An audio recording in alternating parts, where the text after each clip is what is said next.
guys and gals, it's your buddy Drew with Living History's Mysteries at Ferocious Feline Productions. Yeah, I didn't forget about you. You know, every once in a while, as I am doing research for one of these videos, I run across a certain historic incident or historic individual that just really catches my curiosity. And if at all possible, I try to find the smallest morsel of mystery to their stories as well. The subject for today's video has more than just a morsel of mystery to her. Amelia Earhardt was born in July of 1897 when women's rights were still in their infancy. But this woman would go on to change history, to change aviation history, and become one of the biggest mysteries in American and in world history. But I'm not going to go into a lot of detail about it. I'm going to let you guys watch this video and find out the history, the legend, the myth, the truth about Amelia Earhardt. And we're going to do it with a special narrator who knows a little something about Amelia. Check this out. This is good.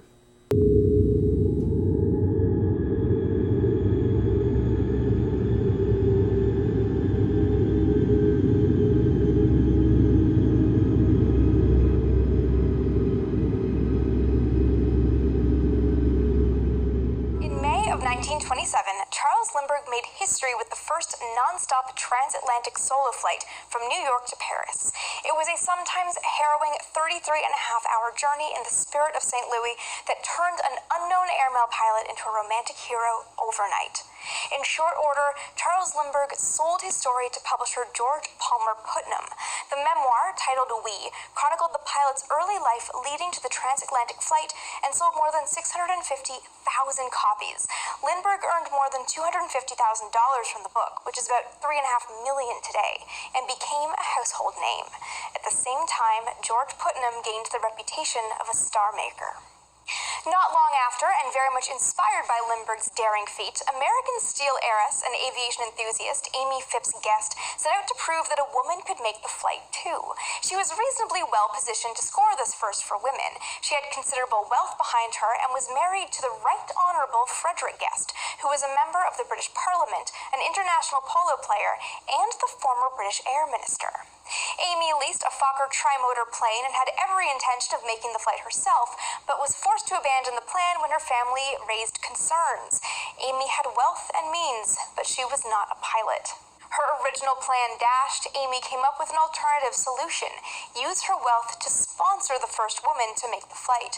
That way she wouldn't have to take any risk, but she would still have her name associated with the feat. Now the challenge was finding the right candidate before some other woman beat her to the punch. There was a rumor going around at the time that a Miss Mabel Mibbs Bull was eyeing that transatlantic goal. To help find the right woman, Amy hired the star maker George Putnam. Amy told George who she wanted as the woman on this flight. She wanted an American woman who knew how to fly, someone educated, someone with manners who would fit in with English society types, and someone physically active and attractive. If this woman bore even the slightest resemblance to Charles Lindbergh, all the better. But more than anything, this woman had to be a lady of true womanhood. So this was the woman George Putnam was charged with finding in the late 1920s, and it was a bit of a tall order. Women had fewer opportunities than men for education, and women pilots in particular were rare. This woman was going to be a proverbial needle in a haystack.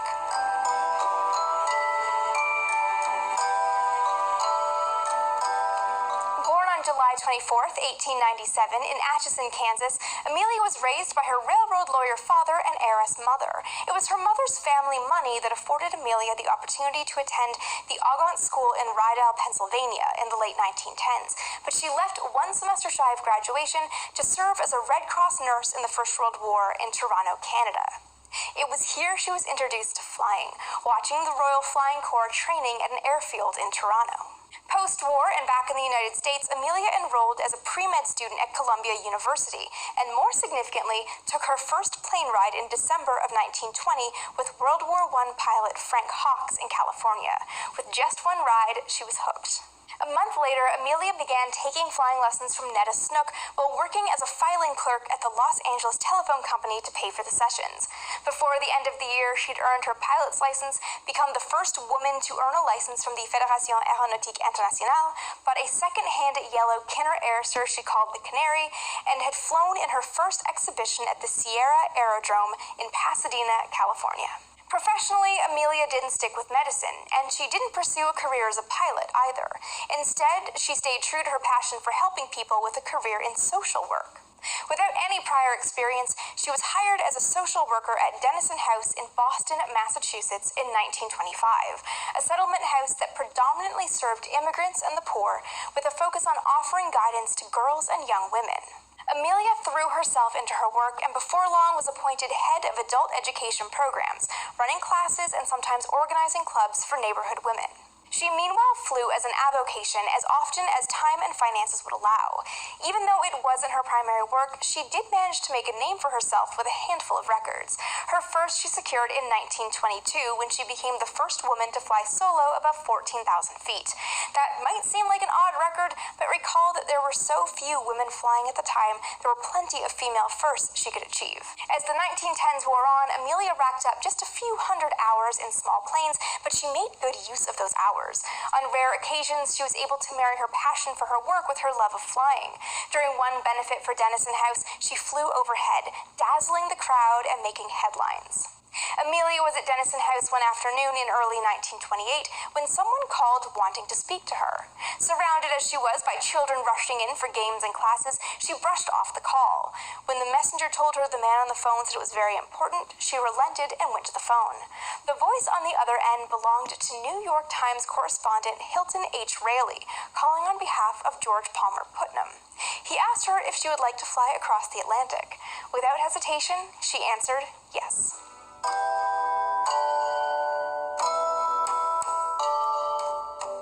Days later, Amelia met with George and learned he had been tasked with finding a suitable feminine flyer for the transatlantic flight crew. This woman would be accompanying two male pilots on the flight.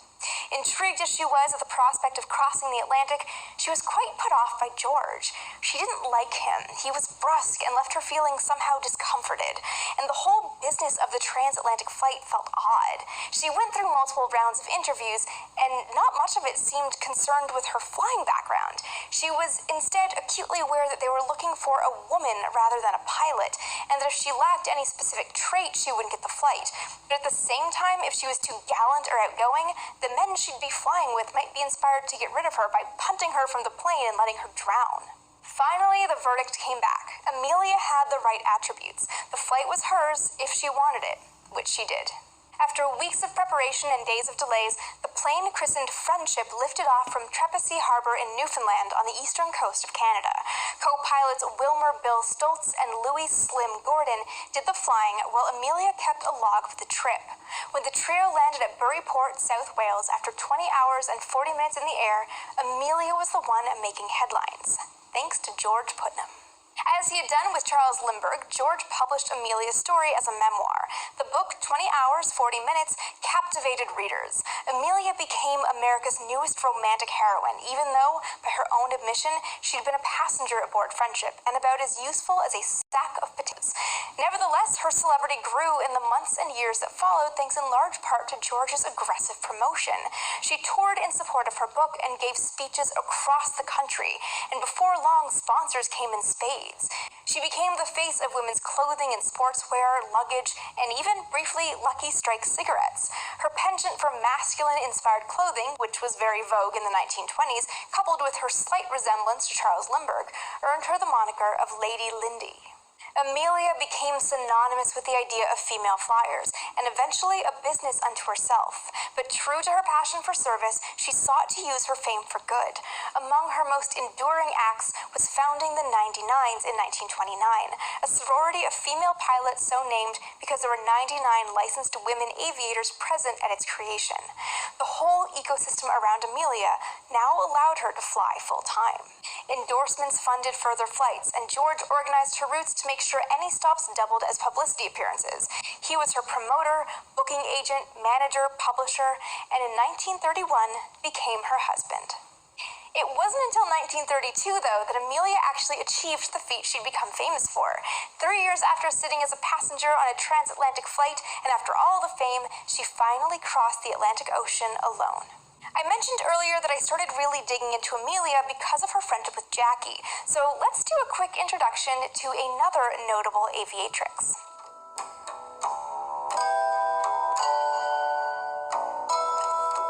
Jackie Cochran, whose backstory is detailed in Fighting for Space, learned to fly as an adult in 1932.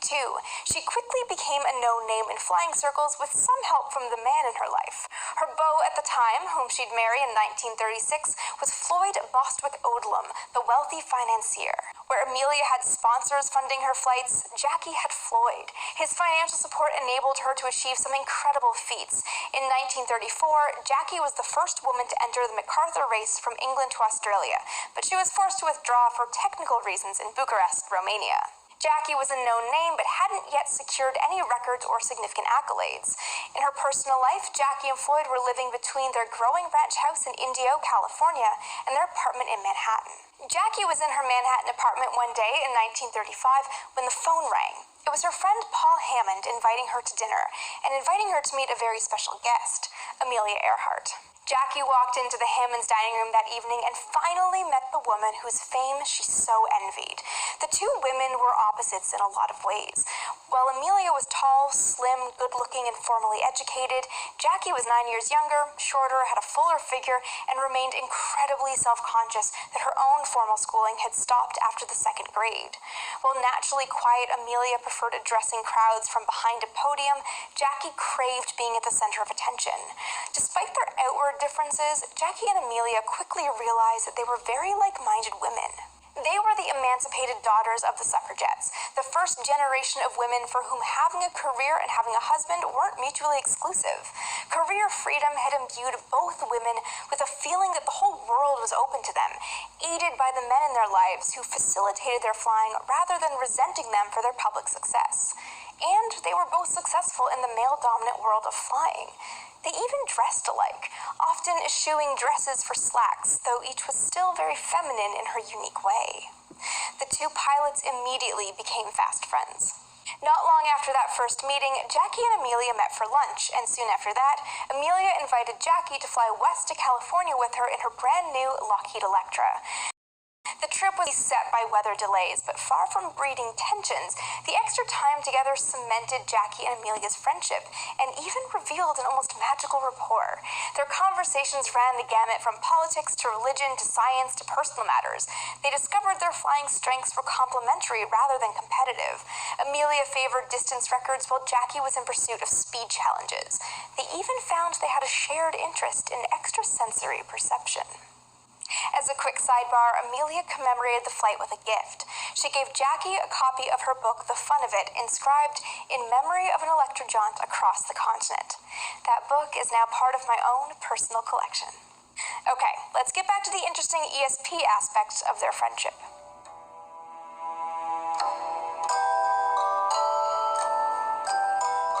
Jackie and Floyd first got into the world of psychic phenomena after meeting Duke parapsychologist Dr. J.B. Ryan at a dinner party. After the meal, Dr. Ryan produced a set of playing cards and asked each of the guests to sense which card he was holding without seeing its face. It was meant to be some fun entertainment, but when Jackie was able to guess the right card every time, Floyd became fascinated. The couple played around with Jackie's psychic abilities, particularly the phenomenon of automatic writing, wherein she'd let her mind relax until words flowed through her and she wrote with abandon, with no memory of thinking about what she was writing. With Amelia, Jackie explored using her extrasensory perception to find airplane crash victims. Amelia was at the Cochrane Odlum Ranch in India one night when she and Jackie heard a news report on the radio about a missing plane en route to Salt Lake City from Los Angeles. Amelia asked Jackie to focus on the plane to see if she could sense where it might be. Jackie gave Amelia bits and pieces of what she saw in her mind's eye: a side of a mountain, peaks in the distance, road, transmission lines.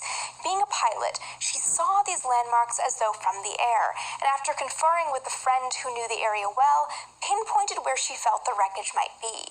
Amelia then drove back to Los Angeles and jumped into her own plane looking for survivors in the spot from Jackie's vision. But when she reached the transmission lines by the road with the mountain peaks in the distance, there was no sign of a plane. Both Jackie and Amelia were crestfallen. Until spring came. When the snow in the mountains melted, the wreckage was discovered 2 miles from where Jackie had seen it.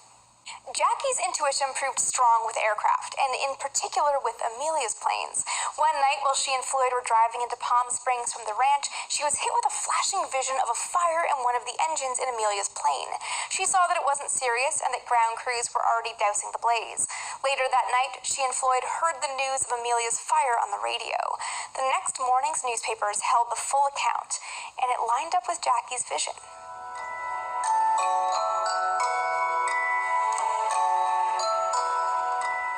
Jackie and Amelia's friendship deepened over time. Professionally, they supported one another. They worked to open all-male races to women and became the first 2 female pilots to fly in the Bendix Transcontinental Air Race in 1935. Personally, Amelia became one of the most frequent house guests at the Cochrane Odlum Ranch. Often she arrived alone, staying in one of Jackie's many guest houses, spending her days swimming or riding horses before joining the rotating cast of Jackie and Floyd's notable friends for dinner in the main house. On the rare occasion Amelia arrived when her hosts were out of town, she would stay in Jackie's own bedroom, an intimacy never afforded any other guest. Even Floyd became close friends with Amelia. The only thing Jackie didn't like about Amelia was her husband, George Putnam. Jackie viewed George as a mean and manipulative man who saw his wife was his meal ticket. She didn't like that all of Amelia's routes were dictated by media stops George set up and refused to change. It gave Jackie the impression that George valued Amelia's celebrity more than her safety. In social situations, he openly berated her manners in front of their friends. On one occasion, Jackie grew so tired of George embarrassing his wife in public that she hurled an ashtray at his head.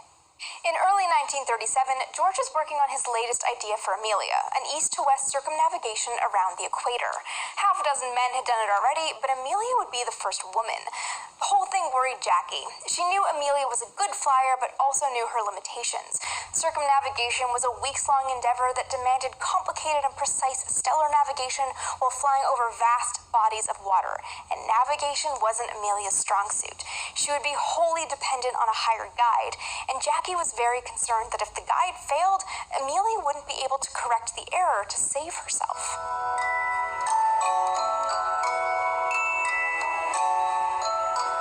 Amelia's circumnavigation got off to a poor start with a crash in Hawaii that aborted the rest of the attempt. Shaken but unhurt, she went right to Jackie's Indio ranch when she got back to the mainland. That night, sitting on the floor of Jackie's living room in front of the cavernous fireplace, Amelia recounted the crash to Jackie and their close friends Mike and Benny Howard, a pair of married pilots. The group discussed whether Amelia would try the flight again, but even she didn't know if she would make another attempt. The question was still on Amelia's mind days later when she and Floyd went out for a drive around the property and got stuck in the desert sand in an old car. As they waited for help to come dig them out, Amelia turned to Floyd and asked whether she should do it. He thought she meant dig the car out herself, but she meant the circumnavigation. Floyd told her, "If you are doing this to keep your place at the top among women in aviation, you're wasting your time and taking a big risk for nothing. no one can topple you from your pinnacle. But if you are doing it for the adventure and because you simply want to do it, then no one else ought to advise you. As an interesting nod to their friendship, Amelia dedicated her last book, which was published posthumously, to Floyd. Amelia finally decided she'd make another attempt. She did crave the adventure, but decided it would be her last. She would retire from distance journeys after the circumnavigation. Amelia turned to the ranch weeks later armed with new plans. She and Jackie, who was helping finance this last great adventure, jumped into the details. But things had changed. At George's insistence, Amelia's flight path had been reversed. She would now be flying from west to east, a route no pilot had taken before. The two women pored over every detail of the route. At Jackie's urging, Amelia hired a new navigator, Fred Noonan, after her original pick had proved unable to navigate by the stars. But Jackie remained uneasy, particularly about the final leg. Flying in 1937 meant none of the navigational aids we have now. There was no GPS network, and though there were radio signals pilots could pick up from beacons, contact was only available within a certain range of an airport or beacon. There were areas of the country where there was no radio signal to follow at all, forcing pilots to rely on maps. But there was nothing when flying over long stretches of ocean, and without any landmarks, pilots had to look at the sun's position during the day and the stars at night to orient themselves and make sure they were on the right path. If they couldn't, this vital job fell to the navigator, who was expected to be an expert in stellar navigation. So the final leg. The proposed route had Amelia leaving Lae Airfield in New Guinea for Howland Island, a spot nearly 2,000 miles southwest of Honolulu, where the Department of the Interior had built her a landing strip. It was her last planned stop before traversing the rest of the Pacific Ocean and landing in California. But it was a tiny island to find. If Amelia was off course at all, she'd miss her only safe landing spot for hundreds of miles. Jackie was terrified and told Amelia, "You're not going to see that damned island. I wish you wouldn't go off and commit suicide because that's exactly what you're going to do." As a last-ditch effort for safety, and because Amelia would be out of radio range over the oceans, the women decided to see if Jackie's ESP could help, if she could track Amelia in the air and see where she was in case something happened. So they ran a test. Jackie kept a detailed log as Amelia and George flew across the country. As the trip wore on, Jackie saw that everything was fine, but that Amelia landed in Blackwell, Oklahoma one night, 50 miles away from her planned stopover point. The next morning, she felt Amelia take off at 9 o'clock for Los Angeles. When the women compared notes, George was quick to poke holes in Jackie's account. Yes, Amelia had landed in Blackwell, but she'd left Oklahoma at 7 o'clock, not 9. Jackie calmly pointed out that she, unlike he, understood the concept of time zones.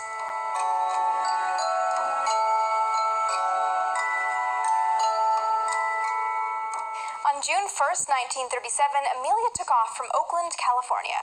Jackie followed the reports, tracking Amelia across the United States to the northern tip of South America, across Africa, India to Australia, and finally New Guinea.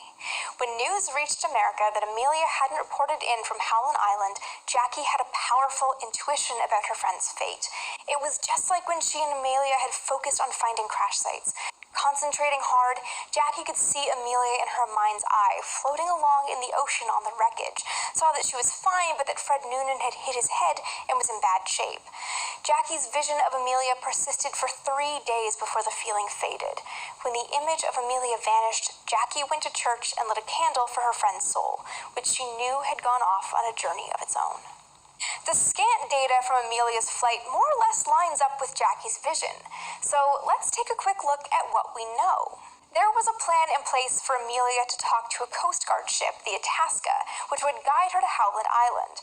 But whether they were on the wrong frequency or if Amelia lost her antenna, there's no concrete evidence Amelia ever received any signals from the guide ship.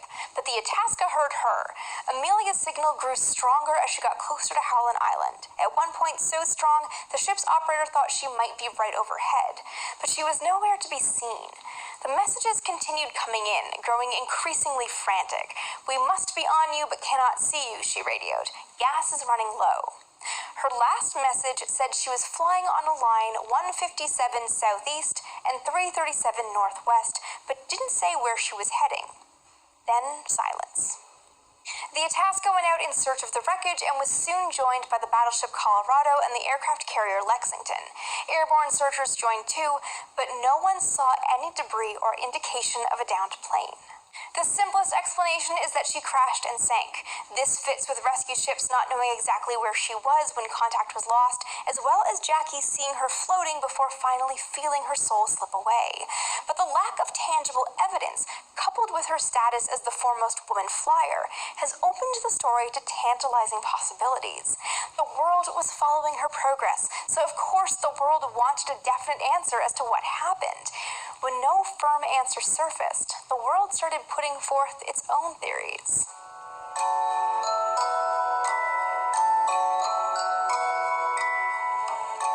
People have pored over Amelia's flight plan, matching known technical specifications for the Electra like distance flown on a full tank, with logs saying this climb took longer than anticipated, or these headwinds took this much of a toll on her ability to cover a certain distance. Expeditions have been mounted to look for debris at various calculated potential crash sites, and the sea floor has been mapped with sonar, revealing no sign of the plane. Researchers have tried to map pieces of metals found near the area with the same model Electra Amelia was flying, matching rivet holes to try and prove this piece of metal is from her plane. Others have looked for evidence on land. Gardner Island, which is now called Nikumaroro and part of the Republic of Kiribati, is a spot on which some people think she might have washed up and survived for some length of time. Still, other people have found records of messages supposedly from Amelia heard well after and far away from the supposed crash site, suggesting she did make it much further than Howland Island. But then there are theories that her radio signals were pre-recorded by a sound-alike and the messages from her plane weren't really her at all, and instead she landed at Buka, almost 2,000 miles west of her planned route.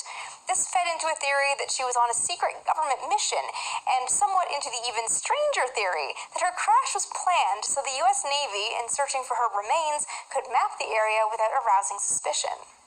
It didn't take long for her status as a legend to be cemented. Books have been written about Amelia and what happened on her flight, and my favorite incarnation might be the 1943 film Flight to Freedom.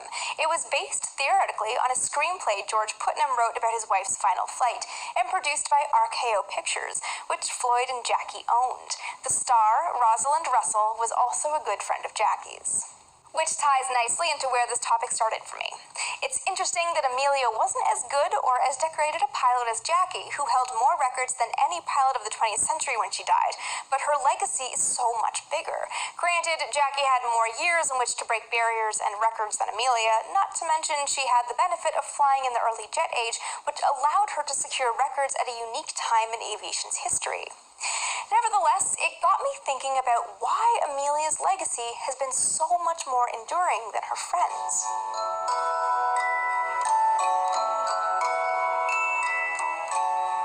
If Amelia had been a nobody, far fewer people would care when she disappeared.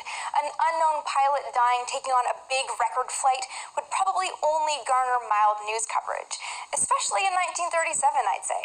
Aviation was still so new that danger was part of the job. It almost wouldn't have been surprising, but Amelia's celebrity status, so carefully curated and maintained by George, gave her disappearance an almost romantic mystique. Within a year of her flying over the Atlantic Ocean as a passenger, Amelia was a known name, already considered a trailblazer and an icon for women seeking to break the mold. She and George, if you don't know about Jackie's opinion, seemed like the ultimate power couple. Amelia, the first really famous female flyer, was a unique celebrity in a lot of ways, and that makes her disappearing without a trace that much more interesting. It's like Floyd told her, no one could topple her from her position as the foremost female flyer, and she's still looked at as the first really notable woman in aviation. We want to know what happened to finally put a definitive bookend on the story of one of history's more recognizable figures. But the strangest thing about the fascination with Amelia is that it's still going. If she was still alive, she would be 123 years old right now. It's wild that interest in her fate didn't peak with, say, the centennial of her birth in 1997, but instead continues to inspire new and very clickbaity articles, always claiming some new evidence that will finally put the story to rest. At the end of the day, I think her association as the best female pilot, coupled with the lack of any hard evidence, will mean we will never lose interest. It's going to be something like the Bermuda Triangle or Atlantis. More myth than anything, and myths endure more than anything. Welcome back. You know, it's like I said in the beginning. There is more than just a morsel of mystery to the story of Amelia Earhart. To this day, 90 years later, no one knows, no one has the foggiest idea what happened to her.